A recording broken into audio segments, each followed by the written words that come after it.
Question 1.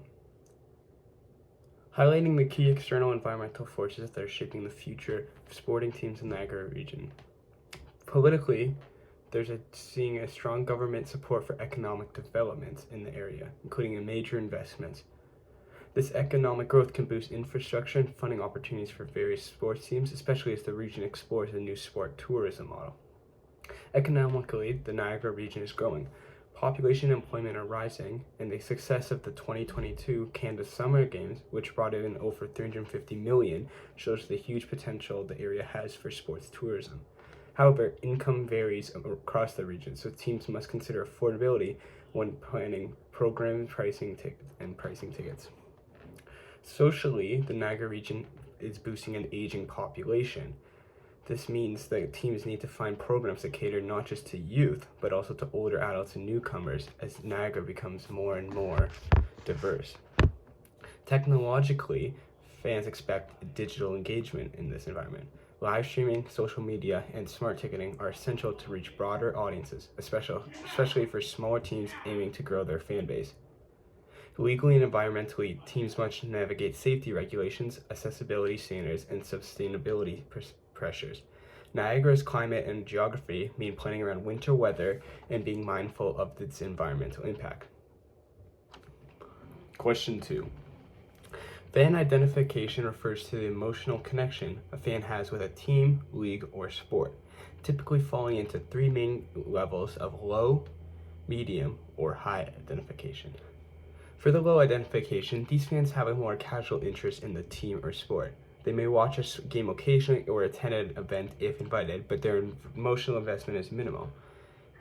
This might be something like watching only big games or finals such as the Super Bowl or World Cup, or following multiple different teams with little loyalty to one team. An example of an engagement strategy used would be the NBA's NBA Cares initiative, targeting casual fans through community outreach, charity work, and social responsibility traits. Otherwise building a positive association with the league beyond just the sport to more casual fans. At a medium identification level, these fans have a moderate connection to the team. They follow games more regularly, buy some merchandise, and may attend games when they're possible to. Some of these characteristics include checking scores and highlights, as well as they may wear team merchandise or apparel. An example of an engagement strategy to medium identification would be the Toronto Blue Jays Junior Jays Saturdays, encouraging families to attend with kids by offering different interactive fan zones and sometimes promotions. It helps create more regular habits and builds routine fan engagement for different generations. High identification has deeply committed fans. Their support is central to their identity and lifestyle and helps boost the team's success and failures, but it also feels more personal to the fans. Some characteristics of this might be attending or watching nearly every game, as well as they commonly know team history, as well as different players and the team's stats. An example of engagement strategy for the high identification would be Liverpool SC's global fan clubs and their slogan, "You'll never walk alone." This slogan is designed to strengthen deeper emotional ties to the community and the team. Their use of different content, chants, and social media helps fans around the world feel like part of a bigger community, even if they're far from Liverpool itself. Question 3. While sports, alongside other forms of entertainment such as movies, plays, theater, and others, all serve to engage and entertain their audiences, sports are unique for several ways. First of all, the outcome is unscripted. The biggest difference is that sports are unpredictable, unlike certain plays. For example, the 2022 FIFA World Cup between Argentina and France went all the way to penalties, where no one really knew who was going to win until the very end. But if you watch a movie or a play, the ending is going to be the same every single night or time you watch it, no matter how many times you watch it. Secondly is the fan loyalty and emotional investment fans have in it. A Toronto Maple Leafs fan, for example, may stick with the decade despite their decades of up and downs and the emotional roller coaster that often follows the team. But if your favorite singer or band doesn't necessarily win an award, you're not going to be as devastated. You're still going to listen to them. Additionally is the live experience and real-time reactions that sports have that may differ. While you may watch a basketball game where a last-second buzzer beater engages the crowd, an opera performance might not have the same reaction from the audience. The use of participation in sports is also unique because people dream of being like the athletes on the field, but someone that goes and watches a play or a movie might not have the same aspirations to be in that position. Question 4, SWOT analysis. SWOT analysis is something that businesses or organizations can use to look at where their strengths are, their weaknesses are, their opportunities are, and their threats are, thus the SWOT or SWOT analysis. In terms of the Toronto Blue Jays for their playoffs this 2025 season, as well as looking forward into the 2026 season, some strengths of theirs might be a strong core of star players, including Guerrero Jr. and Bichette, as well as a national fan base as they are Canada's only MLB team. Some of their weaknesses might be an inconsistent offense, or as well as the defensive weaknesses in certain positions. Some opportunities that the Toronto Blue Jays may have include a 2025 playoff run could boost momentum into the 2026 season, as well as free agency, which comes up, offers a chance for the Blue Jays to strengthen certain weak areas that they have. Some threats the team might have is that the American League remains extremely competitive, as well as injuries could derail progress in streaks. Question 5. 5 unique traits of the sport industry, which we've discussed in our textbook as well as the lectures. Intangible and emotional project. Sport is more than just a physical product. It evokes strong emotional connections and loyalty to fans. Fans are able to form deeper bonds with teams, which often are tied to identity and their community. An example of this would be a fan's passion for their team continues regardless of their wins or losses, which is rare in other industries. Second would be the unpredictability of outcomes. Unlike most products, the result of a sports event is uncertain, which adds extra drama and entertainment to fans, but complicates marketing and planning for teams. An example of this would be a top-ranked team can still lose to a lower-ranked opponent, making every game unique and compelling. Next would be simultaneous production and consumption. In sports, the product, which would be the game or event, is produced and consumed in live times, with fans experiencing it in a real time in person or via broadcast rather than waiting for it afterwards. Example of this would be a live hockey game is played by the players but consumed by fans or consumers at the same time. Fourth would be a dependence on social and community relationships. Sports thrive on community involvement, rivalries, and traditions, often becoming dependent on the region or part of a national identity. An example of this would be the Toronto Maple Leafs or Blue Jays have become a symbol of pride for many Canadians just beyond just the sport of baseball or hockey itself. Fifth would be the cooperation and competition aspect of it. Teams must cooperate with their opponents to setting schedules and sharing revenue as part of a league while still being able to compete on the ice in hockey, for example. An example of this also would be the MLB works as a league to grow not only the sport's popularity, but also have teams battle each other out individually for playoff spots. Question 6, Pink It and Shrink It. In the past, many sports teams tried to market to women by offering simple, pink, smaller-sized merchandise, assuming this would appeal to female fans. This approach was historically shallow and failed to recognize women as serious sports consumers, athletes, as well as professionals. How sport has since evolved includes authentic fan representation. Today, women are featured as passionate, knowledgeable fans, not as an afterthought to men, and marketing focuses on shared values, not just gender.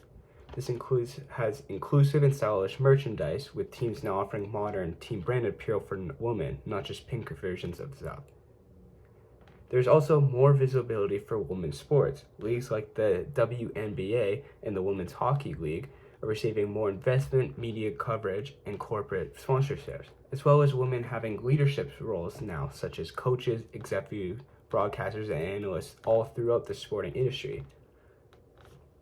Teams still have a long ways to improve though.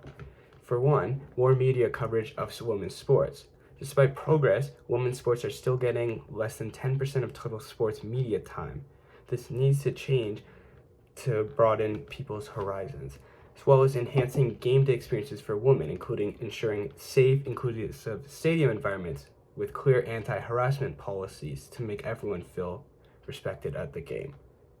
There should also be a greater diversity in decision making, including hiring more women as well as women of color in marketing, leadership, and creative roles to reflect the true fan base of different sports. Teams should also consider investing in grassroots development and supporting youth programs and girls in sports programs to build future athletes and potential fans. Question 7. A breakdown of the basis for market segmentation in the sports industry.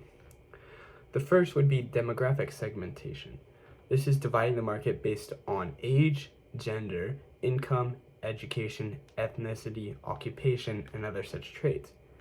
This matters as demographics influence spending habits, preferences, and access to sports. An example of this would be the WNBA merchandise and promotions often target women and younger girls, reflecting efforts to target female audiences through empowerment, messaging, and role models. Next would be the geographic segmentation. This bases consumers based on locations such as a country, a region, a city, or even a potential climate. This matters as local teams have the strongest following in their home regions. An example of this would be the Toronto Maple Leafs focus their marketing primarily in Ontario and across Canada, while the Miami Marlins gear promotions to a more Latin American influenced fan base due to different demographics. Psychological segmentation. This is grouping consumers based on their lifestyle, values, personality traits, and social class. This matters as it goes beyond who fans are to understand why a consumer of sports consumes sports. An example of this would be Nike targeting active, aspirational consumers who value performance as well as growth, such as their just do it mindset. Next would be behavioral segmentation. This is based on consumer behavior, usage rates, loyalty, brand interactions, and such. This helps teams understand how different fans interact with the sport or brand and why they choose one team over another. An example of this would be MLB teams offering season ticket packages for diehard fans who have a high usage and loyalty, but also having single game promotions or theme nights for more casual fans who attend occasionally. Finally, would be benefit segmentation. This divides the market based on the specific benefits consumers seek from a product or experience. Fans engage with sports for different reasons: entertainment reasons, social connections, or even fitness reasons. An example of this would be Peloton markets to fitness-focused consumers who value convenience and community, emphasizing benefits such as their real-time coaching or virtual group classes for working out. Question 8. One of the key reasons fans attend live sporting events is the need for a diversion from everyday lifestyle, or a break from their work, stress, or daily routine. Live games are a way to offer excitement, energy, and shared experiences with the community, making them an easy escape for people. The more immersive and entertaining the game day experience, the more likely fans are to attend in person rather than just to watch from the comfort of the home. The Raptors are able to use this through events such as theme nights and immersive events. The Raptors host different themed events like 90s Night or Indigenous Heritage Night to create a unique, memorable escape beyond just the game of basketball set. These nights often include special entertainment, performances, and different giveaways that appeal to casual and devoted fans both, as well as creating a fan day and special experiences. Raptors Fan Day includes meets and greets, on-court contests, and family-friendly fun. It builds community and turns the game of basketball into a full-day experience for the whole family. Different venue enhancements at Scotiabank Arena, such as renovations, improving concourse, food service, and Wi-Fi, make it easier and more enjoyable for fans both, as well as a cultural engagement, creating different special logos in games, such as the Indigenous Heritage game as already discussed, showing respect for different diverse communities and making everyone feel welcomed. For question 9 bonuses, so far in the course or the class so far, my favorite part has been the freedom given for different projects, and it's allowed me, as well as my group mates and classmates, to use our own opinions. My least favorite part of the class so far might be that it's not always the easiest to be engaged in class when we're looking at the slideshow. Sometimes the slides themselves aren't the most engaging. That would be the only small thing.